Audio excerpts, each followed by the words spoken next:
অবস্থা সবার? আমি তো চলে এসেছি সিরাজগঞ্জ কাটা আবদার মোড় মালসাপাড়া। শিরশিরানি শীতে পরিচিত স্বাদ নিতে নিজের এলাকা ছেড়ে একটু দূরে যদি আসা যায় তাহলে কেমন লাগবে বলুন তো। অনেক দিন ধরে ভাবছিলাম যে বগুড়া রেস্টুরেন্ট তো স্বাদ এবং সাধ্যের মধ্যে সেরা, ঠিক তেমনি ভাবে কি সিরাজগঞ্জ স্কাই ভিউটি সেরা। এবার শীতে তাই ঠিক করলাম যে একবার ঘুরে আসা যাক সিরাজগঞ্জ স্কাই ভিউ রেস্টুরেন্ট থেকে। আমার আস্তে আস্তে বিকাল গড়িয়ে প্রায় সন্ধ্যা লেগে গিয়েছিল, তো আমি কিন্তু এখানকার সন্ধ্যার লুকটা দেখেছিলাম। বেশ এরিয়া জুড়েই রয়েছে সিরাজগঞ্জ স্কাই ভিউ রেস্টুরেন্ট। বাইরের লুকটা মার্শাল্লাহ অনেক সুন্দর ছিল, আর ভিতরের লুকটা ছিল বেশ পরিপাটি এবং neat and clean. Right now আমি আছি ওনাদের কিচেনে। কিচেনটা কিন্তু দেখেন খুবই সুন্দর এবং হাইজেনিক মেনটেন করা হয়েছে। যেহেতু এসেছি নতুন এলাকায়, তাহলে স্বাদও নিব তো নতুন কিছু। তাই আর দেরি না করে আমি নিয়েছিলাম এখানকার রিসেন্ট অফার বেস্ট ভুনা খিচুড়ি, এর সঙ্গে হাঁসের মাংস। গরম ধোয়া ওঠা ভুনা খিচুড়ি, এর সঙ্গে ছিল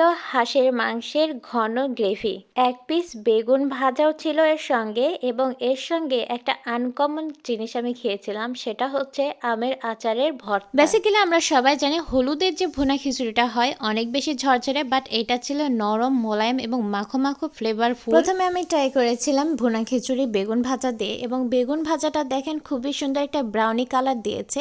খয়েরি কালার হয়ে গেলে বেগুন ভাজাটা একটা তিরতিরি ভাব দেয়, এবং একটু সবুজ থাকলে কিন্তু ওটাও একটু কাঁচা কাঁচা থেকে যায়, বাট এইটার কালার দেখেন খুবই সুন্দর একটা ব্রাউনি কালার দিয়েছে। এরপরে আমি এখানকার স্পেশাল একটা ভর্তা ট্রাই করেছিলাম। এর আগে আমি কখনো এই ভর্তা কোথাও খাইনি, এই প্রথম আমি খেয়েছি সিরাজগঞ্জ স্কাই ভিউতে। এটা ছিল কাঁচা পেঁয়াজ, কাঁচা মরিচ দিয়ে এবং সরিষার তেল দিয়ে আমের আচারের ভর্তা। মাশাআল্লাহ, এত ভালো একটা ফ্লেভার দিচ্ছিল, টক ঝাল মিষ্টি। এবার চলে আসি সকলের আকর্ষণে শীতের প্রধান খাবার, সেটা হচ্ছে হাঁসের মাংস। যারা আমার মতো হাঁসের মাংস পছন্দ করেন তাদেরকে বলে রাখি 4 পিস মাংস পেয়ে যাচ্ছেন এই ভুনা খিচুড়ির সঙ্গে, এবং পিচের সাইজগুলো দেখেন না ছোট না বড়, মিডিয়াম সাইজের পেয়ে যাচ্ছেন। এবং গ্রেভিটা দেখেন মাশাআল্লাহ, এই হাঁসের গ্রেভি দিয়ে এই ভুনা খিচুড়ি যখন আমি মাখছিলাম তখনই তো জিভে জল আসার মতো হচ্ছে। একদম দেশি পাতি হাঁসের মাংস পেয়ে যাচ্ছে, আর এই ধামাকা ট্র্যাডিশনাল প্লেটারটা পেয়ে যাচ্ছেন মাত্র 220 টাকার মধ্যে।